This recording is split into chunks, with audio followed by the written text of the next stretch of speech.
All right, welcome everyone to another episode of Black on Black Project's Curated Conversations. I'm Michael S. Williams, founder of the Black on Black Project. Today we're in downtown Raleigh at Block Gallery in the midst of an amazing body of work called Breathe, Life After Death. It features 4 emerging African-American male artists who are all North Carolina based, and their work is unpacking a worldwide pandemic and social unrest. Artists in the show are JP Jermaine Powell, Clarence Heyward, William Paul Thomas, and Telvin Wallace. I want to welcome you all to Curated Conversations. How y'all doing?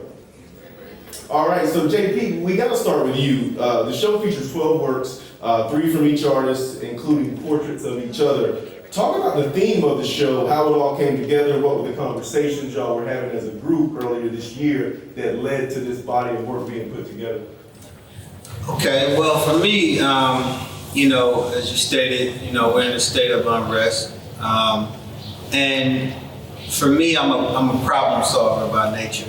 So I exist in the artist community. I'm a father, I'm a husband. And to me, I have to lead where I am. So the first thing I thought about were all my artist colleagues and comrades. So I really wanted them to be okay.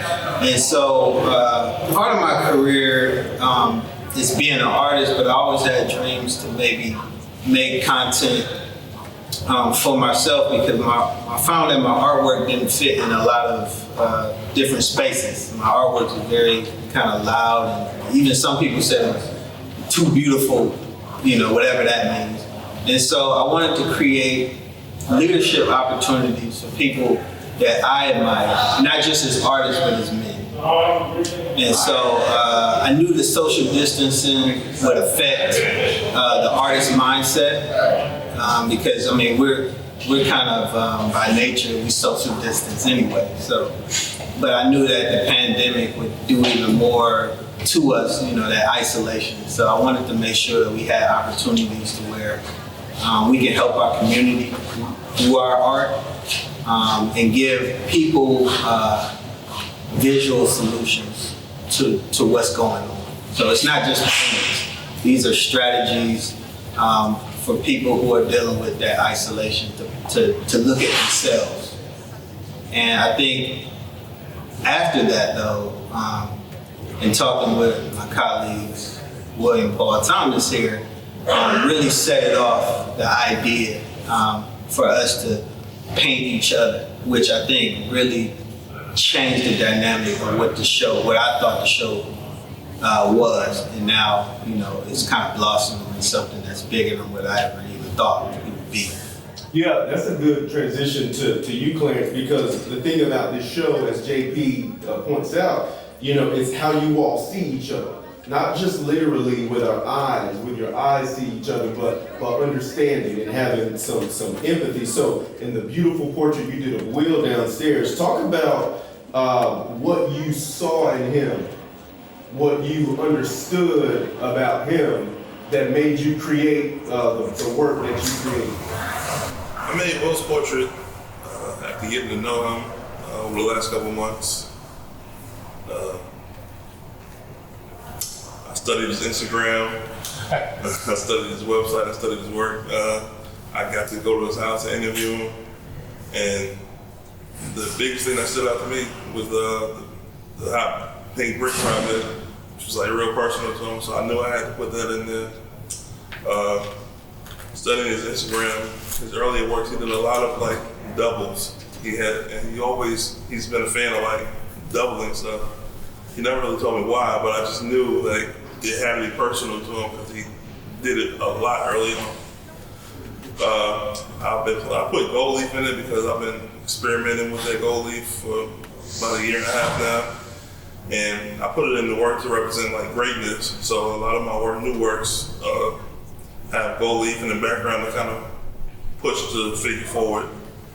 So that's how it came. When I saw the gold leaf, I immediately thought about the reverence and sort of the paying homage to him and in the Hot Pink Brick Project and just his work. And so I thought that was a beautiful representation of him. Will, you said this about this entire body of work, and I quote, You see this body of work as a reflection of the resilience of people that thrive or attempt to live full lives in spite of being fully aware of the sickening acts of violence inflicted on other Black men. Break that down a little bit more for us and give some specific examples. Yeah, I would say I'm specifically speaking to this group of men.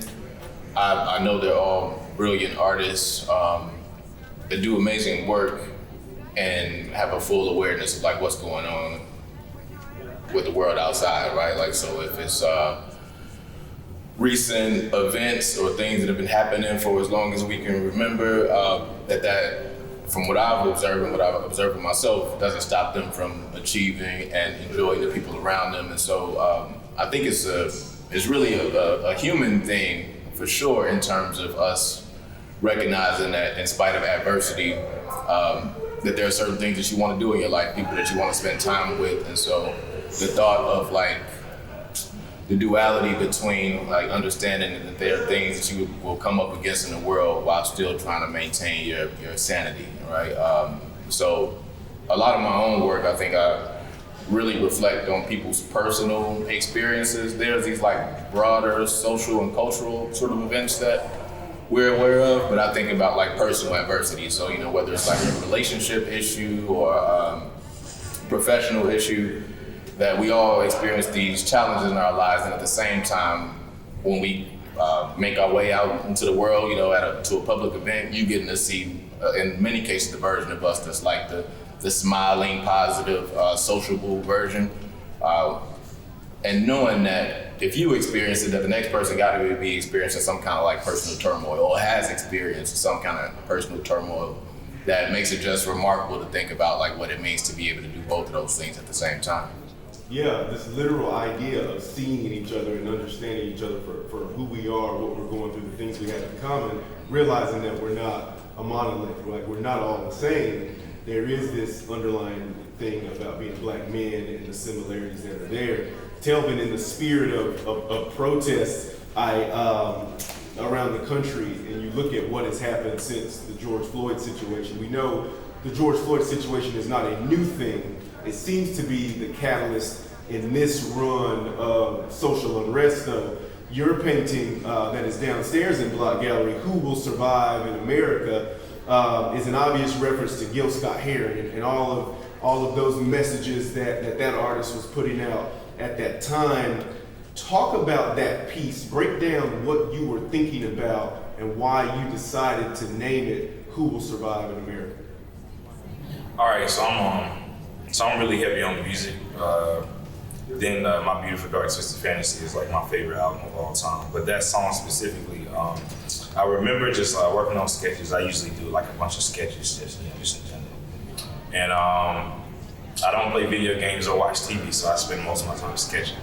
And I listened to that song and then listening to some other songs. But for whatever reason during this pandemic, you know, while everything was going on, that song felt a lot more like intense. And then like, it was a sample, so it was a Kanye sample, Gil Scott-Heron's Comment Number 1. And I just was thinking about everything. I thought of it as number 1 as a poem. And number 2, I was just sitting there thinking about like as a Black man, the things that you have to deal with. And so, you know, you got to deal with like being out in public, right? You gotta go, everybody has to go get groceries, right? But me, you know, I have braids, you know, I look a certain way, I got on a white tee, I might have my paint pants on. Everybody, you know, with everything that's going on, everybody was looking at me a certain way whenever I'm like in the store. I haven't done anything, but like you feel this big, like you feel like an awkward energy. Like, you know, you just sitting, like everybody's social distance, you know, in Walmart, but yet you know, like you're being like, all right, like, you know, it's something about to happen, so I'll give you another scenario. I'm in Walmart. You know, with how everything is 6 feet, everybody has to, you know, you don't know where the line starts and you don't know where it's going, you know. So I'm not gonna say, I'll say there was a guy, I had ran into somebody I went to high school with. And then there was a guy who like basically wanted to start something with me, but I just looked at him. I just looked at him. I didn't do anything. I just looked at him. And everybody was waiting to see like what I was about to do. And I didn't do anything. And so and this was a self-checkout. And so I kept walking, and he just kept running his mouth. Instantly, like with me being young, I'm 22 at the time. I just turned 23. Instantly, I'm triggered. Instantly, like off rip. That's like it's almost like a natural like reflex. I almost like, but I'm like, man, it's not even all that serious. So thinking about things like that, it wasn't that deep to me. Thinking about that. And then like how I put the composition together, I was thinking about like a black man being in his man cave, being a Black Panther, because actually the reference image was of a Black Panther. I kind of just chopped it up and like put other elements into the composition. But I'm thinking about like with certain situations where people have raided homes, right? Or just raided spaces where Black people, where I'm thinking about this man being in his man cave and like getting his place of peace like broken into. He's not doing anything. So in that case, I was just thinking about that, you minding your business, being Black. And then it's like, they broke into like the left side, the right side, and then you got the helicopter on the top. So that's why the light is hitting his shoulders and his hands like that. So that's what I was thinking about as far as that composition goes. And then with the flag in the background, I wanted to add in some type of like symbolism. And then with the flames, I didn't want to be like, I still see the flag as something like sacred, so I didn't want to do anything like blasphemous. So like I wanted to stay away from keeping it looking like, rusty. I changed the like color palette a little bit because of the background.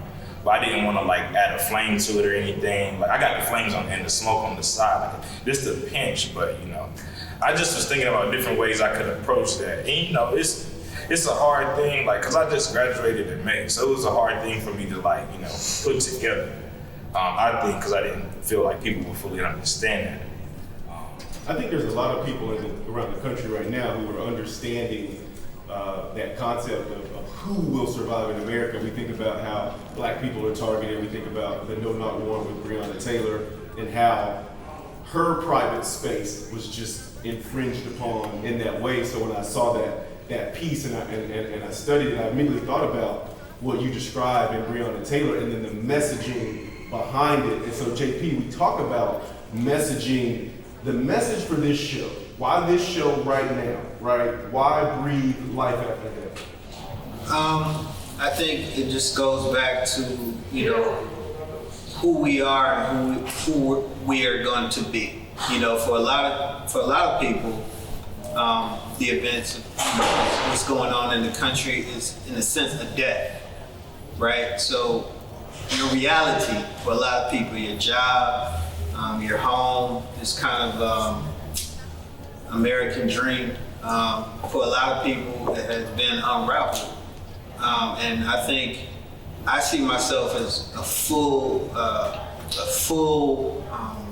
participant in American society. Like I am a full American citizen. My ancestors have been here for generations.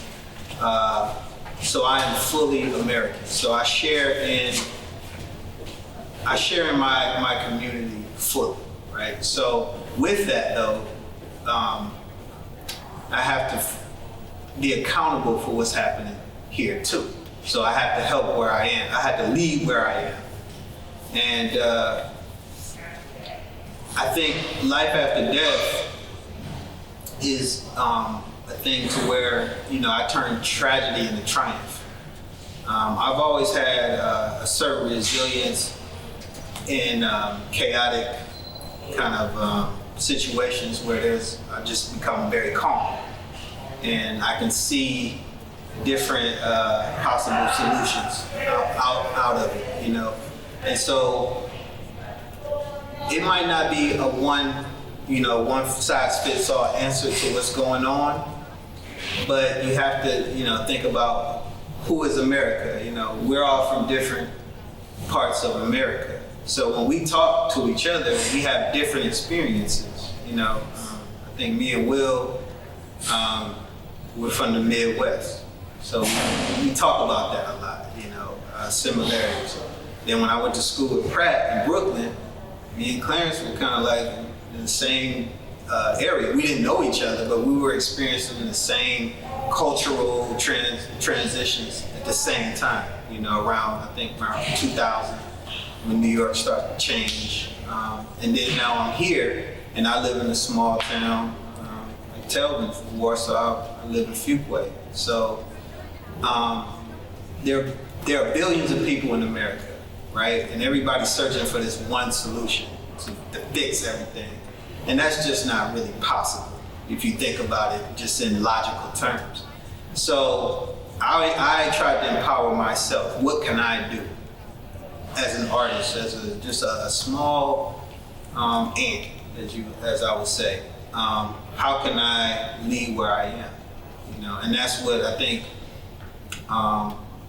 America is about. You know, I'm all about justice for all. So, because I kind of believe in what the Constitution and all these things that we believe in, we learn in civics class or social, studies. I believe in that stuff, because that's the stuff they taught us. Now, I can wait for somebody to fix the problems, right? But remember, there's never been a society that's been 100% perfect. Usually what happens is there are a lot of problems in the world, and people are either told to fall back, or they fall back when things get hard, or they step up. And to be honest, even when you came on the scene, I learned a lot from you, stepping up. You've seen a need to highlight different artists, and I never seen that before. And the videos inspired me to be more than just an artist. Not saying that an artist is just an artist, but when you start connecting to different people and you start meeting different people, when you start to see the similarities, and you see who you can help, because I think art is a selfish thing a lot of times, because we want to, have our vision, have our pictures up on the wall. But I think when you start to branch out and you start to see who can you help with your talent, and you start to discover different talents within yourself and different talents within other people. Like with this show, my main priority was to give everybody a leadership, management responsibility, right? So Will has so much experience with exhibitions. Telvin has so much experience with relationships with all these gallery directors, and he knows how to talk to get these shows and stuff, and he has a certain energy that I don't have.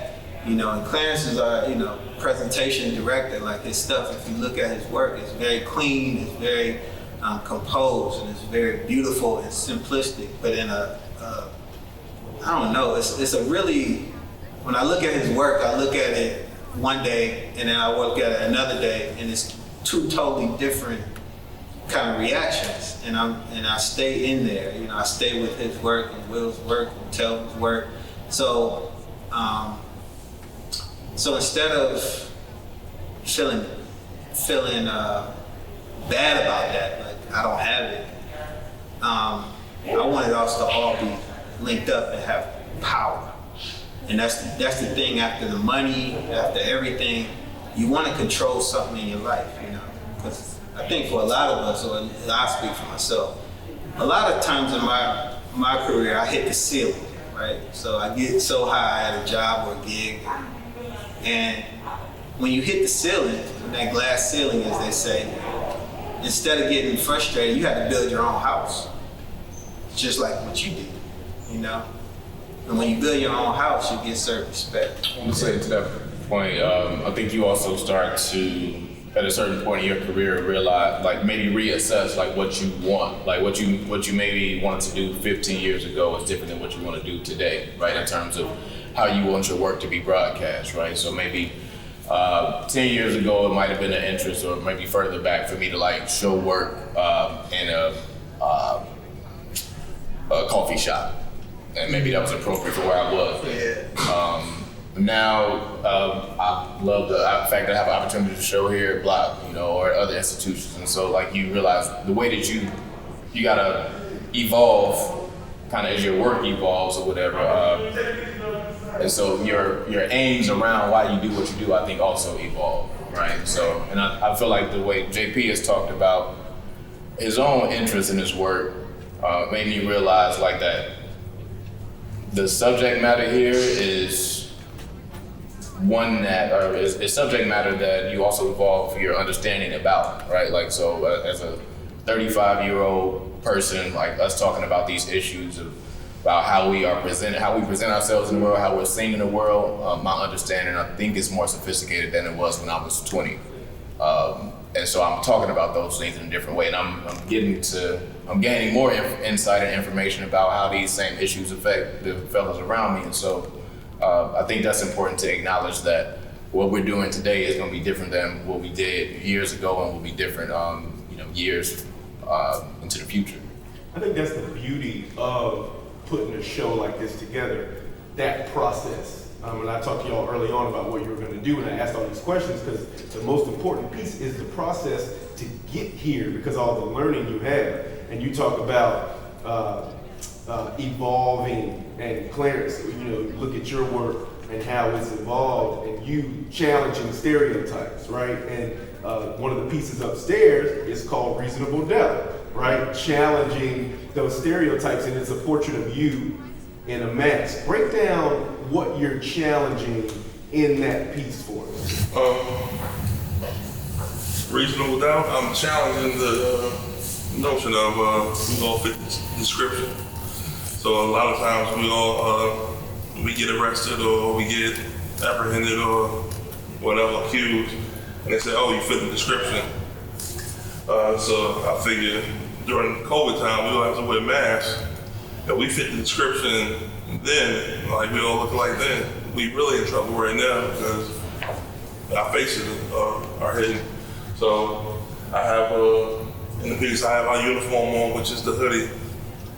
I don't know a black person without one, right? So that's one, that's the uniform, that's part of the description. And two, I have no shirt on because I just want you to see my skin. So like being black is the description. So then I have the silhouettes of black men in the background. One in particular is George Stinney.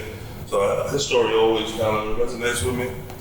So I put him in the background to show like he fit a description.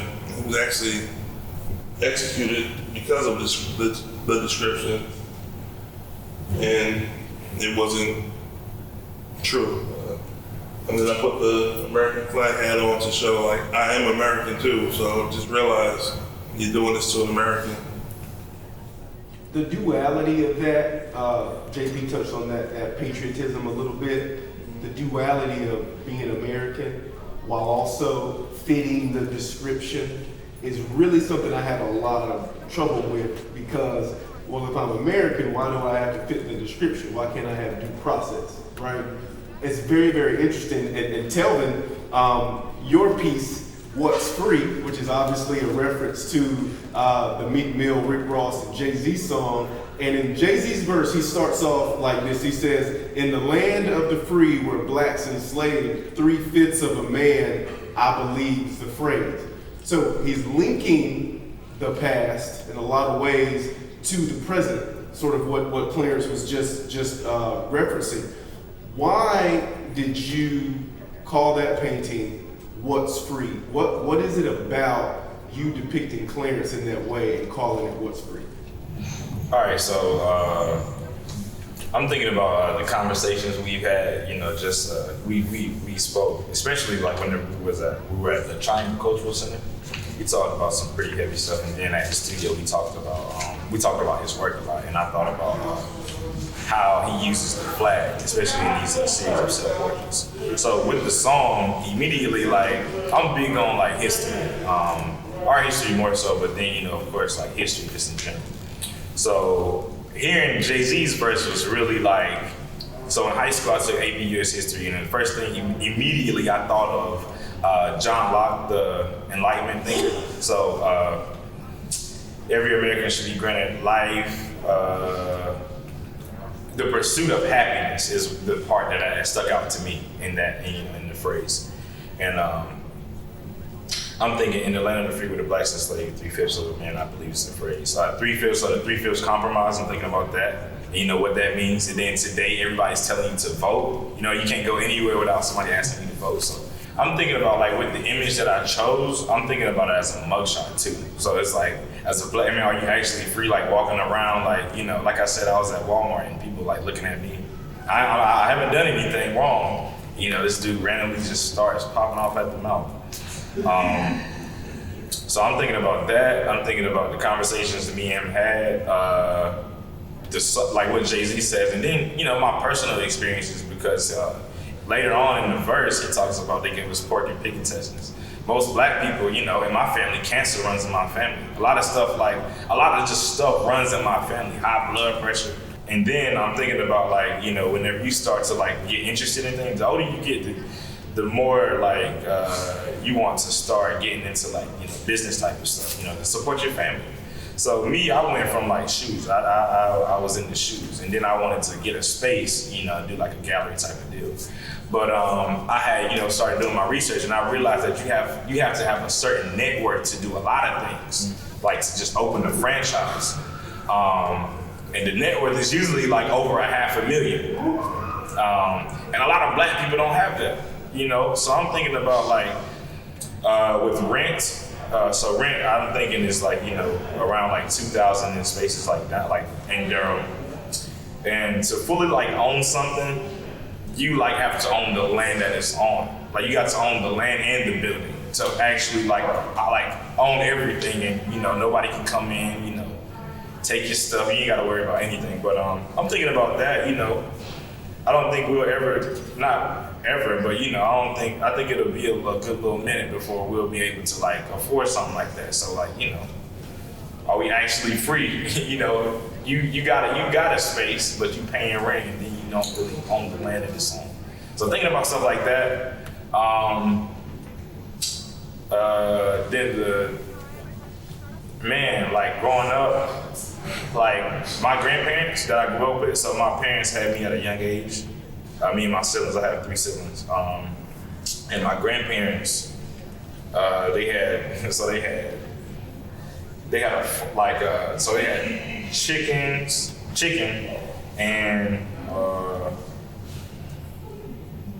right, so we had, there's a lot of land with just like, you know, growing fruits and stuff. But like my grandparents didn't get, like, so my grandma has a GED, but my granddad didn't finish 8th grade, and my grandma didn't finish, my grandma didn't finish 8th grade, and my granddad didn't finish 6th grade. Like, so that's like, so from 6th grade, so from about like 11 up, my granddad, he passed away in 2018, he lived to see 85. But he told me like all types of stuff. So he didn't really, you know, thinking about that. So if you don't have the education, you can't even get to the point where you're able to like understand what it takes to buy land. You don't have the income. It's just, there's a lot of things that you have to factor in. So it's like, you know, it's a rabbit hole. I'm thinking about that. Like, so it's like, what really makes us free when the Constitution says you're supposed to have these things afforded to you, but yet black people are disproportionately affected when it comes to education, housing, food, jobs, all of those things. And when I look at that work, that's kind of what I see all those themes speaking to. And so I'm glad you're able to break that down for us. In that spirit, Will, the piece that's downstairs in the Block Gallery, right next to the vinyl, More Revolutionary, seems apropos, right? Considering what's happening in the conversation, what Telvin has spoken about, Clarence, JP. What led to your decision to add that body of work to the show? And then talk about maybe briefly the individual that is depicted. Yeah, so that painting is an extension of a series called Cyanosis. So like the 3 paintings that I have in this exhibition, they're paintings with a black man with half of their faces painted blue. And so cyanosis refers to a term that talks about the deprivation of oxygen and the blueness of your skin that results from that deprivation. And in these paintings, it's an exaggeration. So the individual in that painting you're talking about, More Revolutionary, is John Fuller. He's an artist and an activist. And I invited John, like I do most other people that I invite to that series, because I kind of want to get to know him and I want to make a painting of him. And John wears this big, beautiful afro. And I feel like the afro is associated with a kind of revolution, it's a kind of stereotypical way that we think of like what revolutionaries were because of like the Black Power movement, right? And Black folks embracing their natural hairstyle.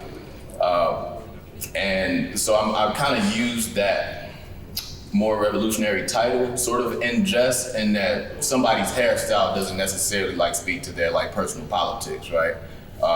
You might meet somebody that has locks or wears a fro or whatever, and you might very well rock a clean cut or whatever and not necessarily embrace certain like natural aspects of your own beauty, but be more apt to be involved in certain like political activity or whatever, be more informed about certain things, so that like this connection between like the way we style ourselves and our beliefs and our attachment to critically assessing the systems that we're involved in, I think there's a disconnect between those things. It just so happens that John happens to be an activist, but that in itself doesn't necessarily denote what an activist is. And so what's really significant about that piece and why it sort of deviates from the rest of those paintings is that there's text in it that says more African. And so I think about like the labels that we apply to ourselves or that are applied to us between African American, Negro, and Black, and all the different ones that we might choose on any given day or any given period in history, and thinking about which parts of that we embrace. So do I embrace like the part of my ancestry that is African? Do I embrace the part of my own experience that is so American and rooted in America because my family has been here for generations, like JP described? Does my attachment to my hairstyle like make me more African? Does being more African make me more righteous? Do I even understand what it means to be from the continent? What part of the continent I'm talking about? So I think I need, from my own work, I think, to pare down like certain parts of the way I think about identity, the way I think about like my own beliefs, to like singular either phrases or certain elements, and just sort of like pick at like what each one of those things, like what are we actually talking about? So if a person describes themselves as African American, are they just taking it as a default? Or do they really like attach themselves to what it means to be African or be descendant from Africa? And how confusing it is to think about if you're referring to the continent, what part of that continent are you associating with, or is it just like the transatlantic slave trade part of it, like the ancestry? That is fraught with so many things that we can't like really get a handle on.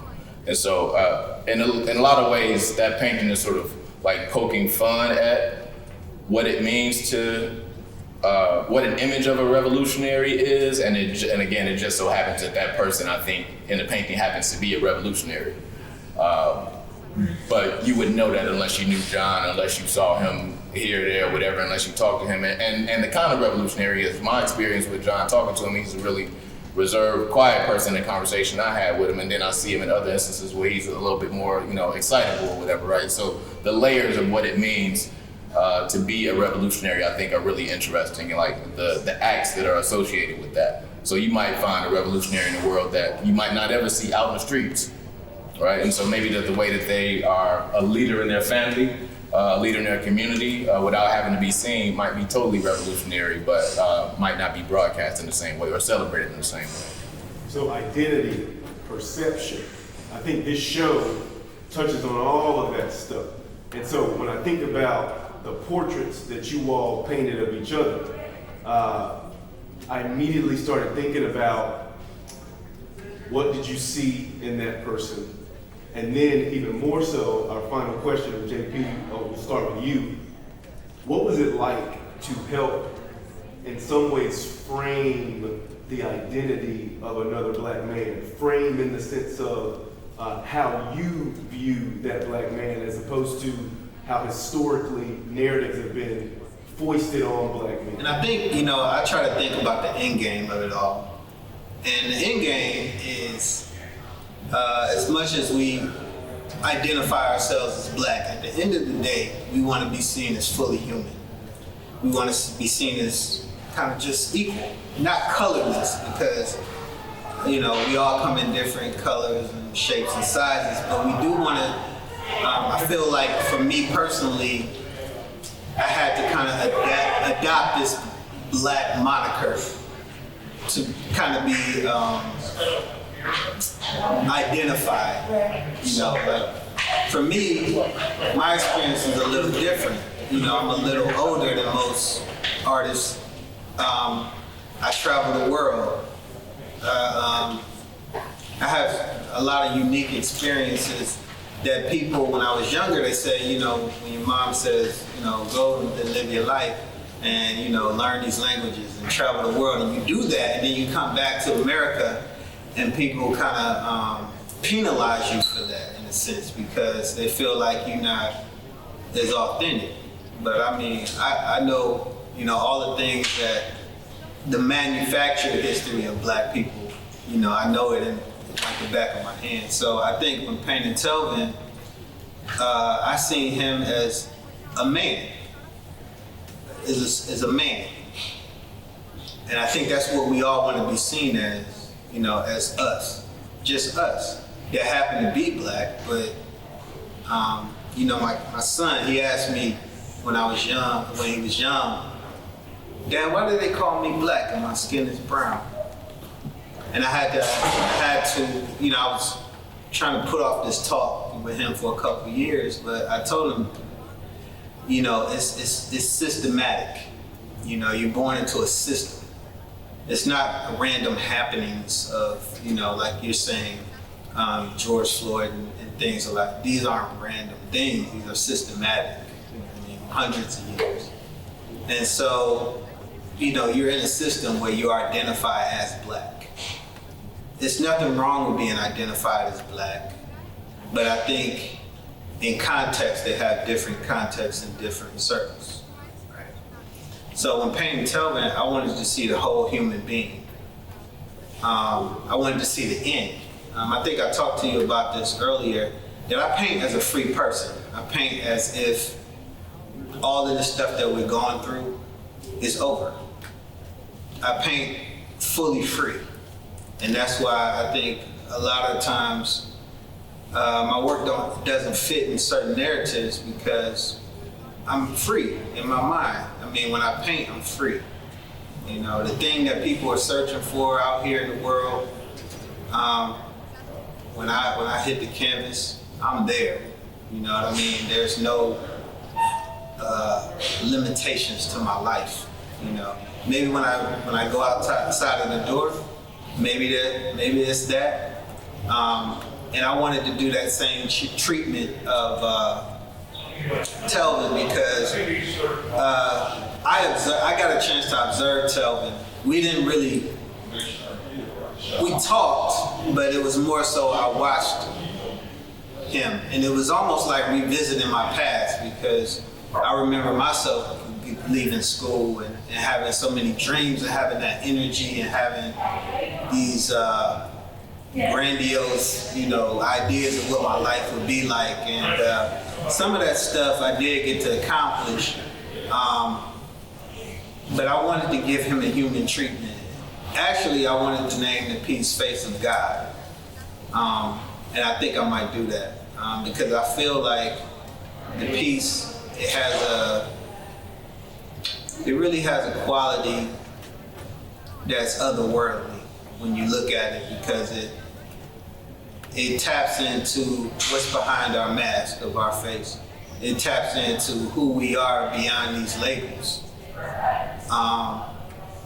The things that we share talking to each other, that's what the show is about. The artwork really is just a byproduct of that. But the experience that I had with these guys, you can't put it in words how special it was for me to learn about people that I admire. We see each other out in the world in shows, and we dap each other up and say, "Oh man, you good, you hot," or whatever. But to really know somebody intimately, I think that's the heart of the show, because I think people are suffering by social distancing because people need each other. That's what we need in life. We need each other. People need people. You know, if you want to make money, you need to talk to somebody, you know, to sell something to somebody. If you're feeling bad, you call a friend. You talk to somebody. And so I don't know how close we'll be after this show, but I try to, in that portrait, that's my whole experience with Telvin. What he was going through at the time, what I was going through at the time, you know, all our conversations that we had, even our little spats. You know, we had a lot of spats because you got 4 titans here. You got 4 powerful top artists here. And that's a hard thing to do because we all have our own way of doing things. We have our own way of how we want to be marketed. Me and Clarence in particular,